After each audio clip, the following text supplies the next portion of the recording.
to Manchester, for those of you who are not from here originally.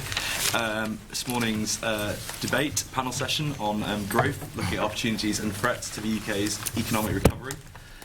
We have an esteemed panel. To my immediate right is David Sproul, who is Senior Partner and Chief Executive of Deloitte, the accountancy and professional services firm. Next to David is Steve Hughes, who's Head of Economic and Social Policy at Policy Exchange, former Bank of England staffer. Next to Steve in the middle is Alan Mak, the new Conservative MP for Havant, former solicitor. Not former solicitor, still a solicitor, but just not practising it. Next to Alan is Vicky Pryce, the Chief Economic Advisor to CEBR and former joint head of the UK Government Economic Service. And on the end, last but not least, is Dr. Mak Kelly, CEO of DataCentred, who also founded Telecity.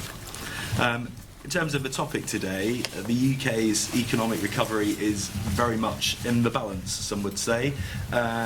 Depending on which data you look at, the UK is either on a growth spurt or starting to slow down. Last year's productivity data suggested for the first time in 4 years that we've finally solved the productivity puzzle. But if you look at yesterday's service growth data, showing the first sort of slip in 2.5 years in September, not such good news. Inflation continues to be very low. Interest rates now, economists betting sort of 2017 for the first rise from the current level. So there's a lot to talk about, and each panel member will speak for 5 minutes. Then after that we'll open up for questions. So David, you want to give James, thank you. Good morning, everyone. So let me maybe start with a positive point, which echoes and amplifies James's point, that I think there is a generally positive backdrop. If you look at all the data, and we'll come on to the challenges, we have had 11 quarters of sustained growth. We're now the fastest, or one of the fastest, G7 economies. Inflation's flat. We are seeing positive wage growth. And despite September's figures around jobs, the labour market generally looks strong overall in terms of employment rate of about 73–74%. So I think we start from a broadly positive outlook in terms of our domestic economy and what we've seen happening over the last few years. When we look at the areas of focus, I think there's three I'd focus on in terms of what can we in business, what can government do moving forward. The first is that there clearly are some risks to that recovery. I mean, we see it in terms of the commentary around the global economy. Certainly when we talk to our clients and we do surveys, there is a sense that business feels reasonably resilient around their own business, the UK economy, and the risks are very much around what's happening outside the UK. Then a couple of specific things I'll come to in the UK. So there's uncertainty clearly when one looks at the slowdown in China. That creates a negative sense around investment and building the business. And there's also a negative, there's a concern around the uncertainty on Europe. So I think focusing ourselves on exporting to those economies which are growing, and the government doing whatever they can to remove that European uncertainty, I think is key. When you look at two other areas, there's two I'd pick on. The first is, and James spoke about it, is productivity. Biz have put out their statements on the areas of focus on productivity. I mean, from our point of view, there are really three things that need to be focused on. The first is infrastructure. That there's no question that part of the challenge to productivity is just a creaking infrastructure. I was given a data point a while ago that there are twice as many delivery vans in London now than there were 5 years ago because we're all buying Amazon and having delivered. Well, that's a great plus to all of us as consumers. What one doesn't realise is the impact that has on the strain on infrastructure and actually on productivity, the time it takes just for simple things to get around London. So working on infrastructure in its broadest sense is key. The second thing is ensuring we've got the right incentives in place for business to invest. I think we all recognise that productivity improves when you put investment into whether it's machinery or whether it's technology, and having the right incentives in place so business is investing in those things that improve technology. And the third thing is removing the friction to productivity. There is an enormous amount of legislation in our economy, and frankly, when you compare us to many other of our competing economies, we have a greater desire to gold plate legislation that creates a friction cost. If I talk to my own business, we have 300 people sitting in an office in Cardiff doing anti-money laundering for our business. Now, that is a cost. That reduces productivity, that's a cost, and I question whether, using that as an example, we have to do that to quite the degree that we do it compared to my colleagues in France or Germany or Italy who have exactly the same European legislation to comply with. So, infrastructure, investment incentives, and friction. The second I'll just touch on is skills. Clearly ensuring that we are, as an economy, investing in the right skills for the future.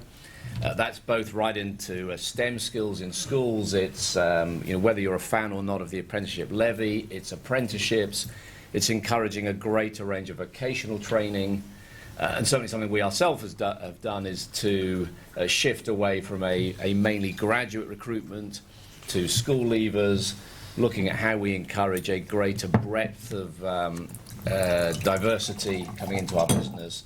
So the skills issue is around ensuring we are investing in the right skills and we're creating an equality of opportunity for people coming through. So I focus on uncertainty, productivity, and how we improve that, and skills. Thanks, David. Mike, with a sort of Manchester-focused hat on, how do you see the economy right now?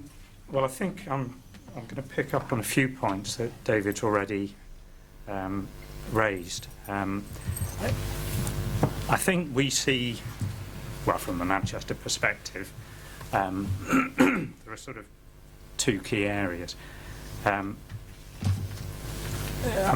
Apologise for treading into cliched ground, but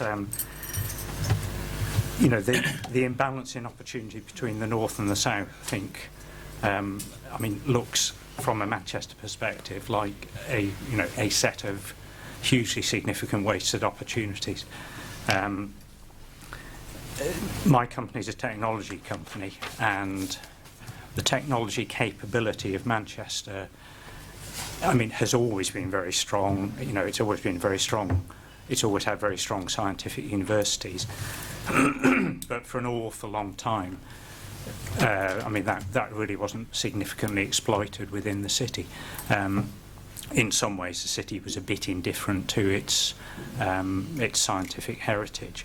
Now, that has changed pretty dramatically, and it's changed probably over the last 10 years. When I founded my first company, which is 15 years ago, people were remarkably indifferent to technology. Well, that indifference, has gone. So there's a sort of twin track, if you like. The skills base within the city is underpinning, a fairly remarkable technology boom within the city. There's far more startups than there were 10 years ago. There are people hanging around in Manchester to be in startups in a way that, people just would not hang around in that way 10 or 15 years ago. It was, off to London or off to the M4 corridor. So that strong focus on skills and the right kind of skills, I think is pretty vital. But that's a very thoroughgoing thing. That's something that's rather pervasive throughout an economy.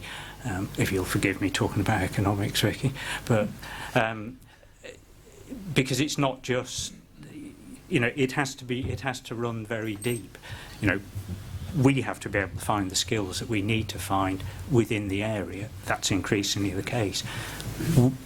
Because technology these days is the provision of solutions from a wide variety of companies coming together to put a whole solution together. Because technology is much less monolithic than it used to be, and is expected to be monolithic. It needs a community of reasonably like-minded companies who are, looking to work together to provide solutions to clients, be they small, be they large, and that needs quite a deep, penetration in many sectors within a broad technology area.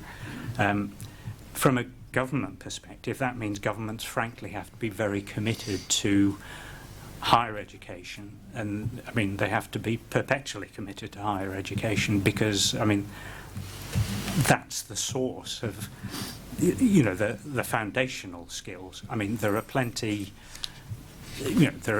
of other jobs and skills which are associated around that, but without that core, which is something the UK is extremely strong at, we just don't get there. Investment, I think is terribly important. One of the problems with starting companies at the moment, it's not just that, it isn't so much that there's an unavailability of early stage investment, although it's reasonably hard work to find it. The problem is early stage investment has a fairly one-dimensional approach to the kind of company that they want. So what early stage investment wants ideally is a very lightweight software company where they put money in, they believe that they have intellectual property which is either works or it doesn't, but at any rate it's probably negotiable. But the whole thing was very lightweight, so there's not too much, there's not too much risk. Now that's okay, but not every sensible company coming into technology fits into that actually rather narrow approach. And what that means is, coming back to infrastructure, infrastructures are very difficult to get funded to a serious level. And actually, that is the area where we can increase productivity. Infrastructure companies, technology infrastructure companies, which are ideal in places like Manchester, very strong skills, lower cost bases, tons of appetite for it. Those infrastructure companies, they're the underpinning for technology, throughout a national economy. They're also a fantastic bridge, because those technology companies can deploy developing technologies from out of the research sector. And that's, again, that's a kind of core which can actually, start to do something about productivity, because necessarily these things are fantastically productive. Thanks, Matt. Alan? Yeah, well, good morning everyone, and I want to thank Deloitte and Policy Exchange for organising this very important session, and to thank you all for making the journey so early in the morning. So I think David is absolutely right that actually the fundamentals of the UK economy are very, very strong. Got the fastest growth rate of any G7 country, inflation, interest rates very low, deficit cuts but as a portion of GDP by half, 2.3 million private sector jobs created, 2 million apprenticeships, 3 more on the way. So a very strong trajectory of growth from the slump that we saw in the Great Recession.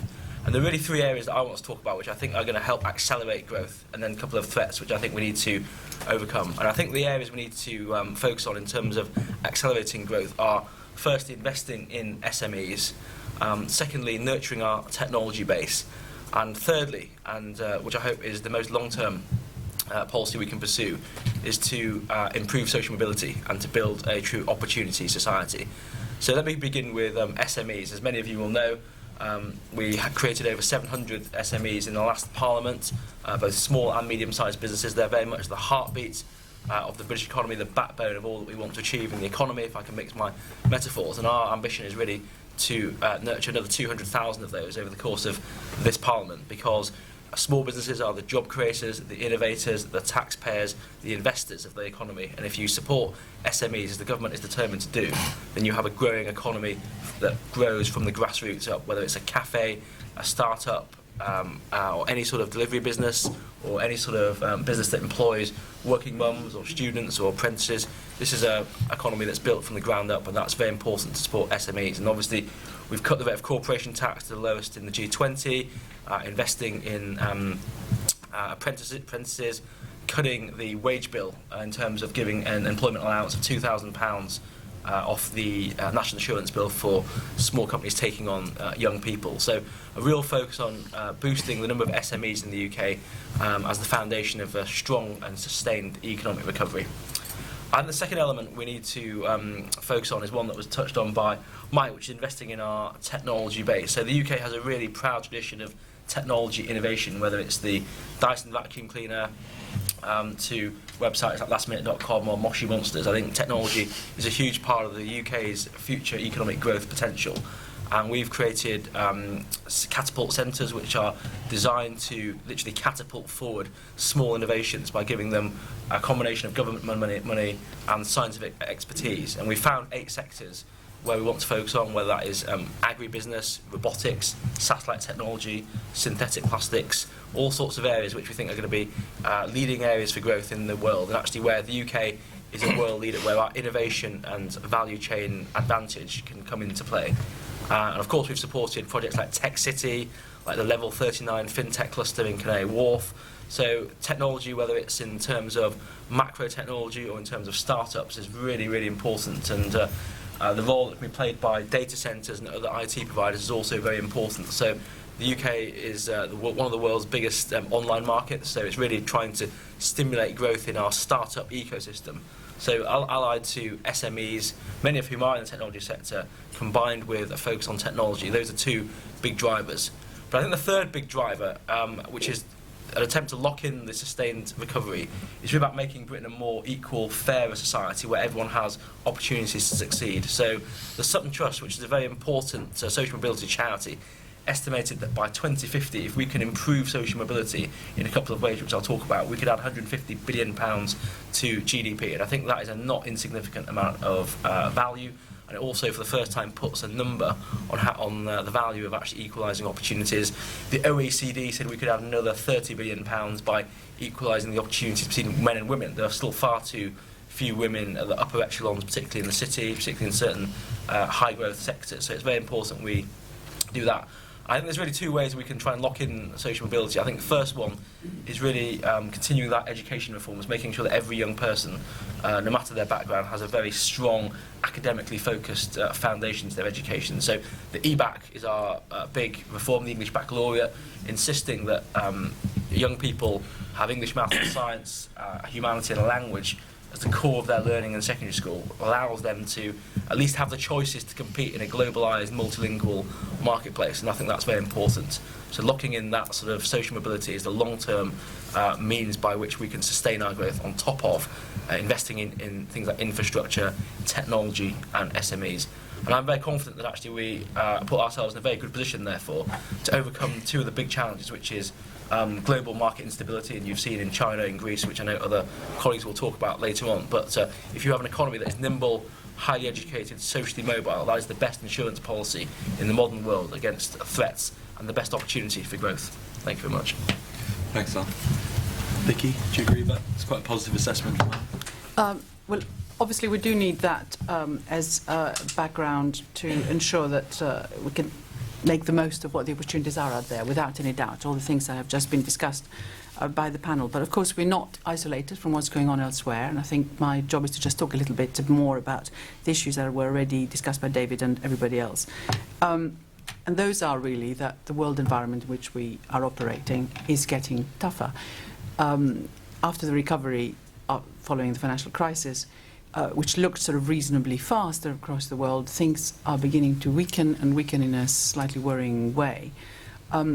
We've seen what's going on in China, for example, and the impact on Europe, just of the China slowdown, and the impact of the China slowdown in Asia more generally, is in fact very significant, and it affects their own willingness of the countries there to deal with us. And it's interesting what's been going on to the famous BRICS, which of course includes countries like Brazil, which have been very substantially hit by commodity price declines, and Brazil is now in recession. It includes, of course, countries like Russia, which has also been hit by that, plus, of course, the sanctions imposed on it, and that has a very substantial impact on countries like Germany, again, which have been not only exporting considerably to Russia, but also, of course, as we know, for quite some time to China, and doing rather well out of this, and acting as a sort of locomotive for growth for the rest of Europe. And of course, what we're seeing is that the sort of geopolitical changes that are taking place are making the whole situation worse.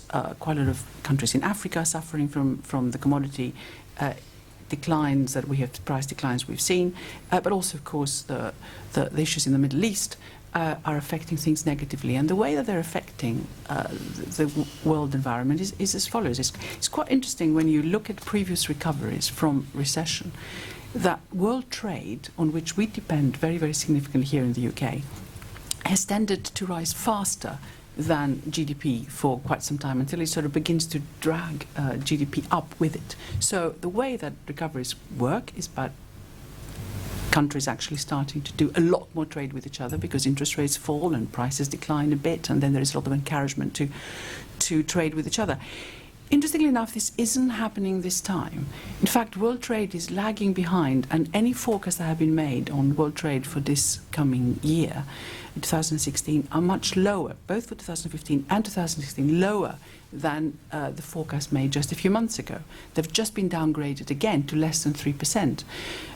That is not good enough in terms of encouraging, for example, UK firms to export to places other than the EU, which in itself, of course, has been a major buyer of our exports, but in fact has also not shown huge growth, as we know, because of the crisis it's had, has a limited impact in terms of helping our firms, because basically quite a lot of these countries are just not importing to the extent that they used to do before.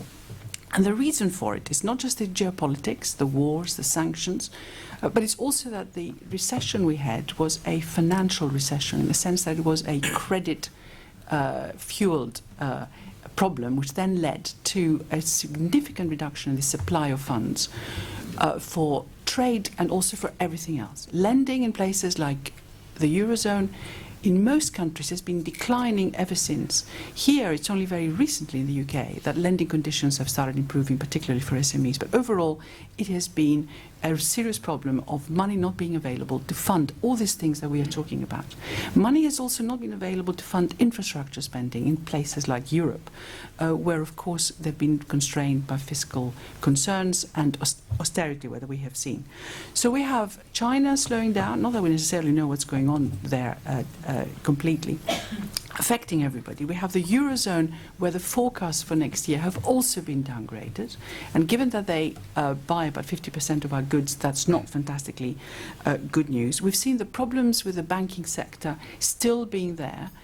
Capital controls, capital requirements rather, being tightened all the time. And of course now we're concerned as well that the exposure of the banking sector in the UK to commodity traders and also to emerging markets is quite large, and therefore will have repercussions on what happens here. We've had sterling, of course, which has been reasonably strong and not helping exports particularly, with the result that manufacturing production is being affected, manufacturing exports are being affected, and now, of course, we hear about services also slowing down. In other words, we have to do all the things that we're talking about here. Infrastructure spending, absolutely essential. But what is going on around us is actually rather significant, and the ability for us to withstand what is going on out there requires huge leadership and huge investment in the areas that we've just been talking about. It makes it much harder, of course, to reduce the deficit as fast as this government would like to see it happen. It may well end up being a three-parliament issue. But the environment is just not particularly receptive to the types of things we're talking about. And overall, competitiveness, particularly in Europe and for us too, has been affected by the rise of China and other emerging regions in the past. And it's interesting to see what's going on right now in terms of the types of trade agreements that are being signed elsewhere. In the papers today, it's everything about the Pacific Area Agreement with the US, which includes Japan and others, which of course will make them more competitive. On the positive side, everything that I've been talking about, oil price declines, commodity price declines, and also a bit of weakness that we're seeing right now in the US, suggests that interest rates are going to stay low for considerably longer. And that is the one positive element that you can see. Bad for some companies, bad for savers as well, but I think we can probably postpone the time when interest rates here will rise to perhaps the middle of next year. That's good news. I think that's good for investment. It's good for people borrowing, as long as, of course, the borrowing goes in the right areas. Thank you. Thanks, Vicky. Steve? from a policy perspective, what can the government do to make things a little bit better? Okay, so I'm going to start off by talking a little bit about the labour market, which might fill in some of the gaps of what we've heard so far on the panel. And the first thing to say is that obviously since mid-2013 to round about now, we've had an immensely positive labour market performance. So the unemployment rate's risen, the unemployment rate has fallen to levels that we're almost seeing with just before the financial crisis. We're on a comparable unemployment rate to the US. We're in a much better position than the rest of the European Union. But when you look at the statistics underlying the headline figures, it's where you get to see a bit more of what's happening and where the problems still lie and where the recovery hasn't quite fed into what we call normality yet. And one of the issues is underemployment. So what happened in the aftermath of the recession was that a lot of businesses kept on staff by reducing their pay, by lowering working hours, those kind of things, because they were worried about losing skills, would be able to regain those skills when the recovery came. But what that actually meant was that some people were working less than they wanted to. And if you look at the figures of the part-time employment, we know how many people are working part-time but actually want a full-time job. Before 2008, that was around 1 in 10 people, so about 10% of those working part-time wanted full-time employment. Now it's still at 1 in 6. So there's still people out there who are engaged in the labour market. Our flexible labour market has allowed them to have a job, enabled them to have a job, but they're not working as much as they want to. The same is true of temporary employment. This is a big political issue because there's jobs that are temporary, they're not secure, and around a third of the 1.6 million people that are working on temporary contracts don't want to work on temporary contracts. They want permanent employment, they want a full-time job. So there's a lot of frictions in the labour market that haven't yet worked themselves through and are still potentially problematic. Talking about the skills agenda, we've all talked about it in certain elements, and one of the things that I think indicates what just exactly the scale of the problem we have is that there are 700,000 or 750,000 now vacancies in the UK, and that's risen dramatically as the recovery's continued, and that's about at the level of what we saw in 2007. And the reason that those vacancies are so high is because businesses can't find the people to fill them. And that's not specific to one sector, it's not specific to one business size, it's not specific to one region of the country, it's across all of those, and it's the perennial problem for public policy, which is how we match the skills needs with the business needs of the UK economy. And the other thing to say is that, of course, since the financial crisis, there are very different trends within the labour market. In 2010, 22% of the workforce was employed in the public sector. That's only 17% now. The self-employed are rising in number. They make up 15% of the workforce. And I mentioned the temporary employment as well. Now, George Osborne's got this idea around full employment. He brought this out a couple of years ago and still hasn't really defined it yet. But he will do over the next couple of years. So some of the ideas around what that will actually mean or what that should actually include are quite important because it will guide public policy in the years to come, particularly in relation to the labour market. But ultimately it will come down to, if we want to increase our employment rate or get more people into work, it's helping the vulnerable groups who have significant barriers to work. It's about recognising regional differentials in labour markets as well. So that's quite an important policy angle that George Osborne's coming from in the coming years. Now, I mentioned skills and the difficulties in skills matching that have occurred before the recession. And there are a number of other areas of policy, again, mentioned a lot already, such as infrastructure policy, which, again, was mentioned yesterday by the Chancellor, regional imbalances mentioned by Mike, the export problem mentioned by Vicky, to where we're reliant on for our exports. And I think the thing to say about this is that we could have been having this debate 10, 15 years ago at conference and we'd still be talking about the same things. And that's because changing these things take an enormous amount of time. So take a look at something like skills policy. We've introduced coding into schools. That's great. That will prepare the future, the kids at school now for the future needs of the workforce. But what does that mean for the people who've left school in the last 15, 20 years who aren't necessarily geared up to deal with a modern economy. Infrastructure problems as well. I'm not particularly convinced yet about whether we can still really improve the way we deal with big infrastructure problems. When I was listening to George Osborne on Radio 4 yesterday, what his exact words were that the UK is rubbish at dealing with big infrastructure. That's absolutely true. It's taken 4 or 5 decades to deal with this kind of issue with South East airport capacity, and we still haven't got an answer, despite a commission being put in place to deal with it. And that, of course, leads into the productivity problem and what the government is doing with their plan. Now, again, a lot of the plan for productivity improvements that the government has put forward relate to old problems, and they're solving them. I think they're doing a good job on tax, on devolution. I think that's quite an important part of the agenda.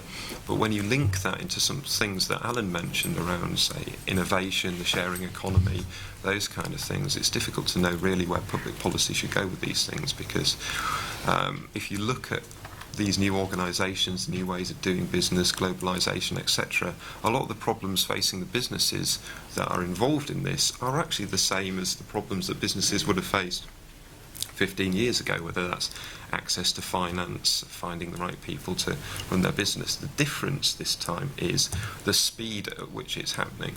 You know, it takes kind of 6 months for a finance bill to go through the House of Commons from conception to being put on the statute book. Within that 6 months, a whole industry could have been disrupted by a new technology. So I think that is one of probably the biggest threats that faces public policy going forward. Thanks, Steve. If I could just ask one question before we open it up. How do you think that we can make sure the economic benefit that is clearly, the economic growth that's clearly happening in London and the South East right now is spread across the rest of the country, not just infrastructure, but what's the best way in terms of one sort of government policy we could ensure that happens? Maybe Alan?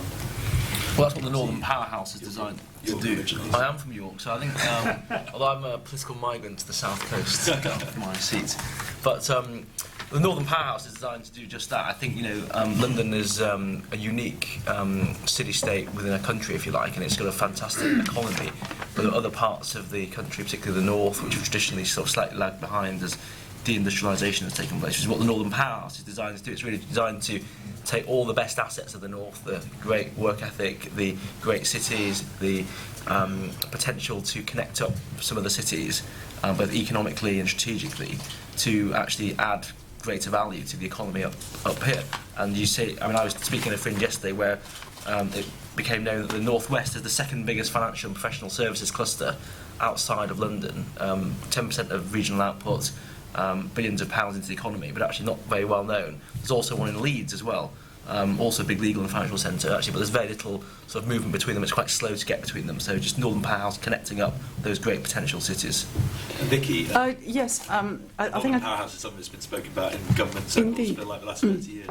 That's absolutely true, but I think it's interesting to look at the figures on what is actually its plan. Not only have we already heard about the lack of funds for electrification in various rail projects that would have affected or are affecting the north quite significantly, but if you look at where the planned infrastructure spend is going to be, London is still getting considerably higher amount than anyone else. And if you look at projected spending, it stands at of infrastructure. It stands at £5,426 per resident, compared with £1,248 per person in the northwest and only £223 per person in the northeast.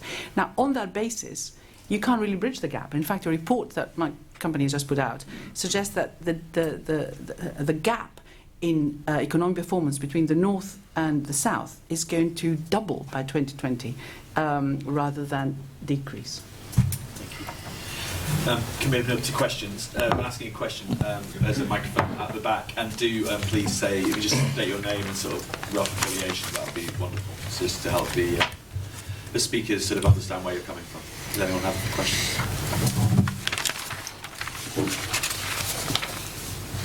Hello. Is this on? Yeah. Can you hear me? Right. Yeah, Don Brown. I'm from Nottingham, Sherwood area, home of Robin Hood. I'm not suggesting that we redistribute our wealth in the same way. We've moved on from there. A quick point on the Tesco vans. It was interesting there's more of them, but how many less cars are there on the road because of it, I would wonder. There is always two sides. But I'm also a governor at a local academy, and I'm very interested in education and technology in education, and I'd very much like to have your views on it. What we are getting at the moment is sometimes with technology the children know more than the teachers, and I think we need to do something there. And the other point is I notice with some of our large companies they're using technology to teach people like I think Rolls-Royce, National Grid have got these devices on screens in 3D where they can pull their machines apart, put them together and really help in teaching. I'm wondering, well, I would like to pursue that as a part of a future school. Wondering how you might feel about that. Thank you. Mike, do you want to take that? Technology and education. Sure, yeah. I think a relatively common theme.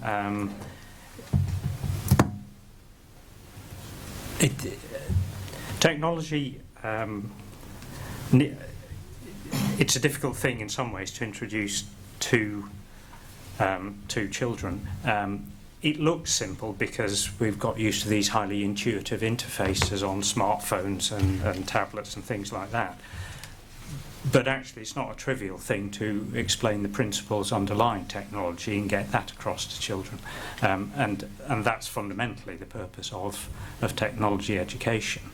And to do that in a way which actually gets enthusiasm and captures their minds, again, is not a trivial thing. I think it's a crucial thing to do, and Don, I think you're absolutely right. I think it must be, it must be a core element of the curriculum. Whether the question that is slightly in my mind is the use of technology in teaching. I think it's a very natural thing. I think there are very good areas to do it. But it doesn't always follow that you need to flood with devices and you need to flood with teaching aids. The critical thing is that you've actually thought through the principles that you're trying to get across. You're actually thought through the pedagogy of what the thing is about. David? Yeah, I think there's it's a really interesting question. I think one of the things we focused on is almost looking forward to stop thinking about technology as a separate work stream, because it's going to become all pervasive. And I think your point around the generational issue is right. Certainly I would be terrible at teaching any youngster about technology. So I think there is an issue there. But I think it's moving that mindset, so we recognise that it's something about it's how we do business, it's how we interact with people, and trying to make both the education system and the workplace adapt to that all-pervasiveness of technology, because that is definitely something where the pace of change in technology is far outpacing its use, its adoption within society and with business, and trying to bridge that. I don't have the answers, but I think that's one of the biggest issues, and it goes to your point on education and training. It also goes to how business adopts technology in a way which is helpful both to the economy and to society. There's a question in the middle. Thank you. Jenny Sherrard from the University and College Union. It's another education-related question, really. A lot of the panellists have mentioned the importance of skills, and as part of the answer to this productivity question. I suppose one of the things that we've seen from our members is that while the government has focused very strongly on apprenticeships, and that's welcome, there have been massive cuts in other parts of further education, which we're very concerned has led to the loss of opportunity for some of the retraining and to bring some people who are perhaps farthest away from the labour market into learning, and so reducing the opportunities to address some of the skills needs that we've identified here. does the panel agree that there are? It is really important that we have a broad support for different kinds of skills learning that's not just apprenticeship focused, because I think we're really concerned that we're getting overly focused on a quite a narrow view of what vocational learning should be about. Steve? Yeah. So in relation to things that I was talking about before, which was around technology and globalisation destroying jobs. I mean, previously, or not even previously, last week actually, in fact, there's been these kind of intensely localised examples where a massive employer has gone under and left a workforce kind of in need of some retraining, because otherwise what's going to happen to those local labour markets. And not only last week, but plenty of examples from the last 10 or 15 years, no Swan Hunter, and any of those examples. What technology means is that where jobs are destroyed, it's not going to be in one particular geographic area, it's going to be broad-based, it's going to be across the entire country. And one of the ideas that we've kind of looked at is whether, and this kind of feeds into just how careers are changing as well, people have several different careers over their entire lifetime, is whether you could have something at the age of 18, which is something along the lines of a lifelong learning account, which would act as a portal for all the grants, subsidies, loans, etc., that would fund a true lifetime of education. And that means including giving everybody free access to online courses. Now, I know online courses aren't the be-all and end-all and answer to everything, but just giving people greater access, greater flexibility in how they can learn and utilise technology to learn is quite an important part of what the public sector should be looking at doing. And just one point in addition to that, I mean, this is actually already happening. I think the government does, or public services do get criticised possibly too often for being backward and everything else. I mean, look at some kind of job centres that are using tablets to engage with those difficult claimants who can't necessarily get into the cities that are the urban drivers of growth and regional growth. That's quite a positive step, for example. So things are happening. Thanks, Steve. I think Vicky wanted to. Yeah, I would say that in direct answer to your question, I think the government is putting too much emphasis on apprenticeships and on on universities, with the result that FE colleges are really suffering. So that entire bit of the education system is in decline, and I think that's going to have huge repercussions for the future. So I think everything needs to absolutely be made in this area. Alan? Yeah, I agree with the question here, which is that we do need to have diversity of educational options, and I think we do actually. I think they've got obviously traditional universities, and our universities have never been stronger. More students went to university last year than ever before, including a record number from disadvantaged backgrounds. Our universities are a great UK export, and many universities have set up satellite centres around the world, so I think that's great. I think the apprenticeships are very important. They're key to actually giving us a refreshed skills base, and obviously we had a huge number in the last Parliament, and obviously more to come. But also we obviously have something in the middle, which is the degree apprenticeship, which is obviously where you can actually do a degree within an apprenticeship. So I think that's also very strong. And I think that continued focus on making sure that there's a diversity of provision, but also a strong national career service at school level, giving young people pointers to what they might be suitable provision to them is also very important. At the back, Good morning. Suzanne Kaiser from the Chartered Trading Standards Institute. We have a concern that there's not an awareness that cuts to local authority is impacting on the enforcement of quality and product safety.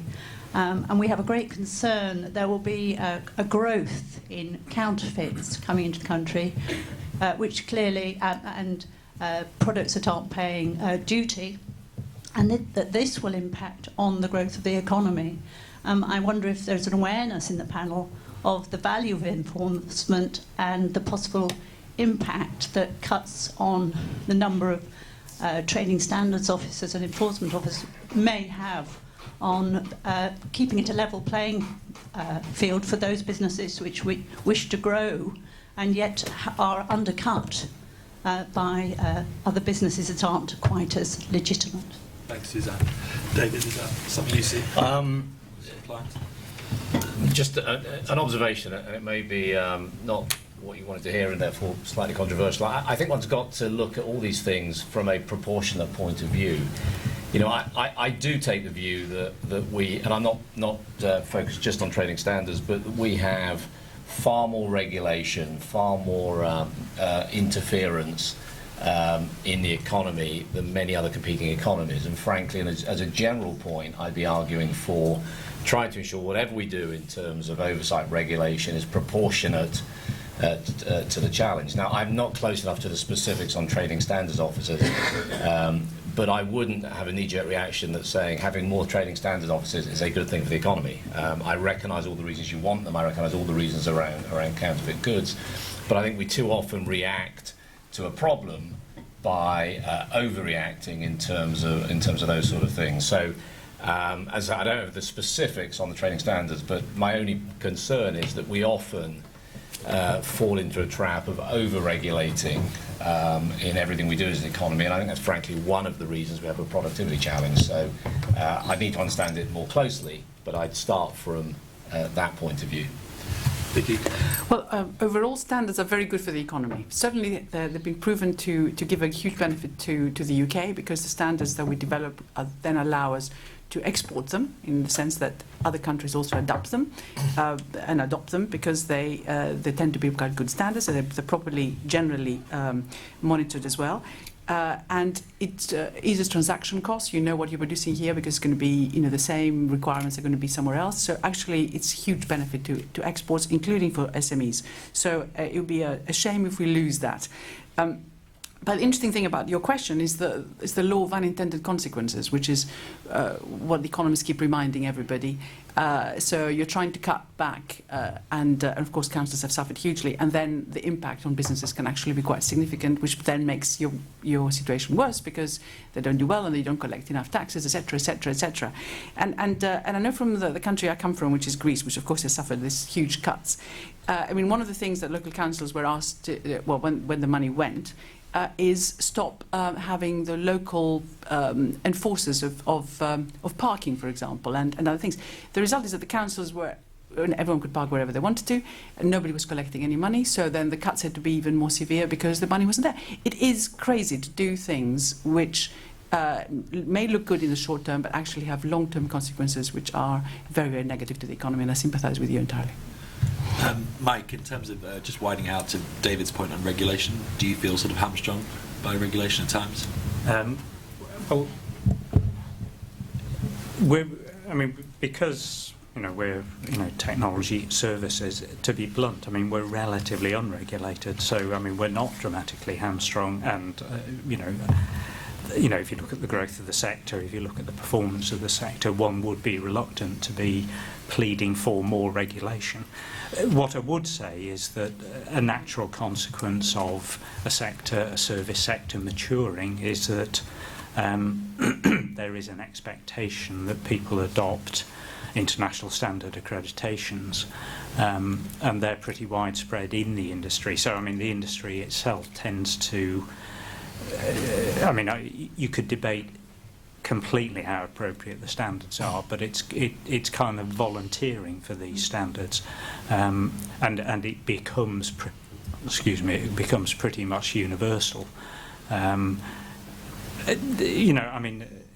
internet sector, as I say, I think has benefited from being by and large left alone, and mostly that would be the ongoing plea, I think. Okay. There was a question to the middle, so the three rows in the back. Martin McTagg from the Federation of Small Businesses.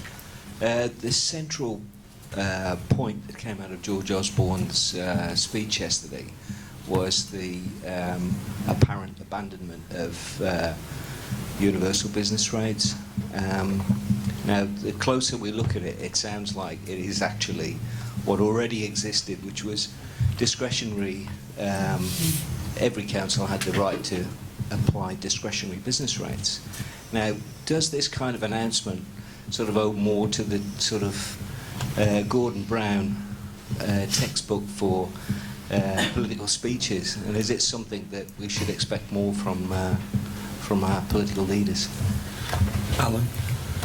Well, no, I don't think it's from the Gordon Brown centralising, bureaucratic, top-down statist solutions. I think this is a very much a devolution revolution, as the Chancellor said yesterday. It's really about trying to give the regions and nations of the UK more control and power over their own affairs, particularly in respect of revenue raising, revenue spending and strategic priorities. That's what the Northern Powerhouse is about, but it also should and can extend to other important regions of the country. And obviously the Chancellor's announcement is designed to allow local councils like my own to take greater control over the street direction of their high streets, of their great shopping areas, and obviously their business parks and economic development zones. So I think it's a great step, actually. I know that many FSB members, including my own constituency, will welcome the fact that actually they see a direct link between the money they pay going to the town hall or to county hall rather than to Whitehall, and actually being able to have some sort of say closer to the area where it's being spent in respect of actually how it's going to be spent, and I think that's a very welcome step. Steve, you've seen this policy talked about some time. The Chancellor finally appeared to bring a rabbit out of the hat, but in reality we won't know until the autumn statement the actual detail of this, will we? Yeah, no, that's right, and we don't know really what kind of conditions are going to be attached to the raising of revenue and the spending of it either. The one thing I'd say about this in particular, and it was interesting because we were having a lot of debates about devolution at Labour Party conference last week, and one of the things in relation to productivity and what we talked about earlier, which was regeneration and rebalancing the economy, is the importance that cities play in this. And we often get criticised for talking about cities exclusively, and I say this as a rural northerner, but cities are the predominant drivers of growth in their areas or in their countries, and that's becoming increasingly the case. They suck up all types of capital, and that's where all the action is. And what seemed to be happening in the debate at Labour Party conference, there was some debate about whether it was a good idea to allow cities to compete against each other. Now, from my perspective, I think it's an absolutely good idea to let cities compete against each other and compete for those different types of capital. And the business rates idea seems to be one of those ideas that will facilitate that, because I think it's just fundamentally a good thing for local authorities to be able to have some responsibility for driving their revenues and growth within their local areas. Vicky? Well, I mean, it's an interesting announcement, and it is indeed, I mean, it looks like a revolution. Lots of people have said it's a good idea, but of course we have to watch it. We've discussed before about the differences between the north and the south and the unbalanced growth that's out there. I mean, remember that, of course, business rates before being collected, part of them was spent by the local council, some of them, and quite a lot of it went to the centre, and then of course it was redistributed as direct grants. Now, if all that is to stop, then the redistribution is going to be suffering. So the possibility of seeing an even wider gap between the areas that grow and those that don't is increased very significantly as a result. And of course, remember that, yes, you can compete, which is great, but unless you have an elected mayor, you can only reduce your rates. And given that there's going to be a continuous squeeze on council budgets anyway, I think that could end up being a recipe for disaster for some councils, and I think it needs to be watched very, very carefully. Of course, it also causes huge confusion in terms of businesses all around as to, where is it going to be very different somewhere else, and where the announcements, and has somebody actually looked at the unintended consequences of whatever changes there might be. So competition is fine, and the whole system sounds good, and I listened to Tony Travers yesterday being very positive about it. I worry about the impact that this will have if it's not properly sorted out, and the details will be very, very important. Of course, it won't happen really in reality until 2020. Let's see what happens then. Sure, I think Mike wanted to make a Well, point. just in a way, a slight plea. I mean, talking about sort of centralism and statism, there is a pervasive tendency of Whitehall over a long period to try and draw powers back to the centre. But some of these devolution initiatives are hugely positive, have an awful lot of potential for good, notwithstanding the risks that Vicky's talking about. The plea really would be mean it. Don't just position it, don't just posture it, mean it. If it's the policy, do it. Really follow through on it. Thanks, Mike. And there's a question here, sort of in the middle. Hi, thanks. Petra Walton from the Chartered Management Institute. We have heard about the skills gap and the links to productivity. One of the key skills that we aren't addressing is management and leadership, which in recent CBI data is one of the biggest drawbacks. We are still a nation of accidental managers. We promote people because they're brilliant experts, but only 1 in 5 have had any real support and training in management and leadership. Is it surprising then we are actually the highest for startups in Europe, but the lowest for scale-ups? And the biggest reason for that is poor management skills from insolvency service data. What are we doing to really address management and leadership skills if we're serious about productivity? It should be about working smarter, being more agile, recognising diversity. They're all positive management skills, but we're not doing anything to embed them in the school curriculum. We have got a degree apprenticeship coming through, but there's still very little real focus in debates around management. David? I think it's a good point. Certainly from my point of view, I think business takes a great deal of responsibility for building those management skills. I think they do come with experience. Certainly if I can talk to ourselves, Deloitte, obviously we spend a lot of time building those management skills in our own people. We have 15,000 people in the UK, 200,000 people globally, and we spend a lot of time supporting clients building those management skills. If you think about the number of chartered accountants who leave the profession, go into industry, take on leadership management roles, I think there's a lot happens in business. Already we have a CFO program where we bring budding CFOs into the firm, we develop them, we give them a lot of help. I agree with your point that everyone starts as an expert and you need to build them out. I do think that's a responsibility of business, frankly, to train those future leaders rather than the education system alone. And we need to have more businesses being prepared to make that investment in future leaders. And certainly from our point of view, we think it's something that sits well with what we do, and we'll continue to do it. Alan, as a new MP, you're a manager of a couple of people, I think, everyone. Yeah. Have you presumably had no formal training on that front? Well, before I came into politics, I did run my own business, so I was familiar with it. But I think David's absolutely right that I think business bears a big responsibility for leadership, because obviously leadership manifests itself in all sorts of different ways, but also people get leadership in other sectors as well. So there are charity leaders, there are education leaders, there are leaders in public service as well. So I think that people derive experience from obviously all the experiences they get as they go through their career. So I think business and the organisations, employers really, I think whether they're in the private, public or third sectors have a strong responsibility there. But also I guess professional bodies as well. So I'm a solicitor by background, to the Law Society, with Chartered Institute of Accountants, your own professional body, which I visited, all have a great role to play. So I think it's really engendering that culture of continuing professional development and improvements, actually. So I think that leadership is really the end product rather than sort of the process, but the process is driven by all the various actors in the ecosystem who try and push people forward, and that's employers, it's colleagues, and it's also professional bodies like your own. Thanks, Al. Vicky? It's a very, very good question, actually. When I worked for the DTI, then the Department for Business Innovation and Skills, and I was actually responsible for productivity in the UK economy, would you believe it? One of the things we did obviously identify is that management was a major issue, and mostly at the middle management level. And we rated very, very badly in relation to loads of other countries. But interestingly enough, the problems that we had are different to others. So a study by the LSE identified that Germany also suffered from problems with management, and that was mainly because owner-managed companies just didn't want to take in anything from the outside. And for a while we thought private equity was perhaps the answer. I mean, just being terribly capitalist here, because of course they would bring in their own management and sort the companies out. But of course a lot of it was basically disposing of the assets for a big price at some point. It is a very, very difficult problem to solve. We couldn't quite necessarily do it, particularly since I'm afraid the public sector is itself not fantastically good at managing anything, as we know. And there is even there in the public sector an even more belief that if you're an expert, if you've been in the Treasury, and a reasonably high official in the Treasury, then surely you can go and manage the Home Office and be permanent secretary there. And while that remains the case, then I fear for our productivity in that area. one final question.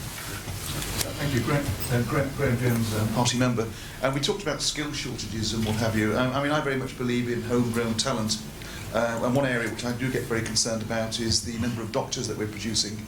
I don't know whether this was touched on earlier. I do apologise if it's been repeated. But you know, I learned the other day that the University of Central Lancashire has put on a course costing £35,000 per annum, and only for overseas students. I really do think that we should have more homegrown medical students.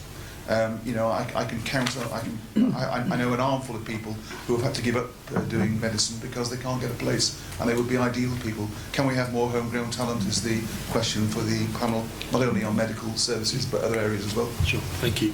Alan? Well, I think we do. I think in the last Parliament we've got a record number of new doctors and nurses coming through, so I think we need to certainly continue our investment and recruitment of homegrown talent, but actually I certainly wouldn't discount the provision of UK education courses to overseas students. It's a huge export and a huge income generator for the country. So I think it's getting the right balance between the two, actually. And we also obviously have British students going to study overseas as well. So I think we need to make sure that actually we get more people coming here to study, contributing to the economy, and hopefully staying here to help our National Health Service on top of having a sustained focus on recruiting homegrown talent as well. Do you agree, Steve, to the stats? Yeah, I think I don't know specifically about doctors and nurses. All I would say in terms of and the way we kind of treat people within our labour markets in relation to those who go overseas, I think there have been mistakes made in the last Parliament. In particular, the kind of two-year post-study work visa the scraps for overseas students in the UK. I mean, these people are highly mobile, clever people who could contribute to our economy and productivity, and they will just go and study elsewhere. I mean, that's just a simple fact, and the stats bear that out.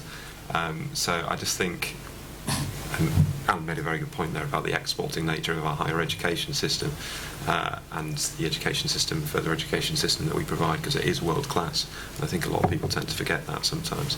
And that's all I've got to say. Thanks, Steve. Just to wrap things up then, if in one sentence from sort of Mike downwards, if just one sentence, what we could do to make the UK economy stronger, what the government could do rather, one idea. Well, I mean, I'll drearily take, you know, the idea of technology as, as fundamentally be a central driver taking the economy forward, which does have a chance of increasing productivity significantly, but we've got to be thoroughgoing about it. We've got to see how that might and will change the economy in a fairly radical way. Well, I would say added to that, public investment in infrastructure. There is a very, very close link with investment infrastructure and private investment. So the government cannot just cut capital spending and expect the private sector to make up for it. And I think that's a very, very important part. Plus, infrastructure spending has a huge multiplier, much bigger than anything else we can spend things on, including, of course, housing, which also is a very beneficial way of getting the economy moving. And of course, it also has other quite positive impacts in terms of helping affordable housing spread around. Thanks, Vicky. Alan? Continuing to invest in education to promote social mobility, backing our SMEs, and continue to nurture our high-growth technology sector. And I will add to that by saying, though, although there is a problem with regulatory structures in the UK relative to other countries, it is particularly favourable. If you look at something like the fintech industry, which is essentially locating in the UK, that's very positive for the UK economy, and I just think that the UK should continue actually with a regulatory approach that is proportionate and light touch. And I'd agree with all of it. I'll just pick one thing, because I didn't mention it earlier. I'd pick up Alan's point on social mobility, because I think the data point he mentioned earlier about the 150 billion that you could create extra GDP if you get that right, I think would be significant. And a plug for Deloitte, on which I didn't mention it earlier, is we've just ourselves changed our whole recruiting process. So we now recruit graduates blind. So when we recruit graduates, we have no idea what school they went to, no idea what university they went to, and we use something called contextual recruiting. which really means with all the data that says if someone turns up with 3 Bs, we have the ability to relate that to their background, and 3 Bs in a school where everyone got the average of 3 Cs is a very good result. So it's in a small way, it's us shifting the dial in terms of trying to get a more socially diverse people coming into our business, whether they're graduates or non-graduates. So I'd add that as quite an important turbo if we can all get that right. Thanks, David. Thanks, everyone, for coming along. Thanks to all the panellists and to Policy Exchange and Deloitte. Thanks very much. Thanks very much.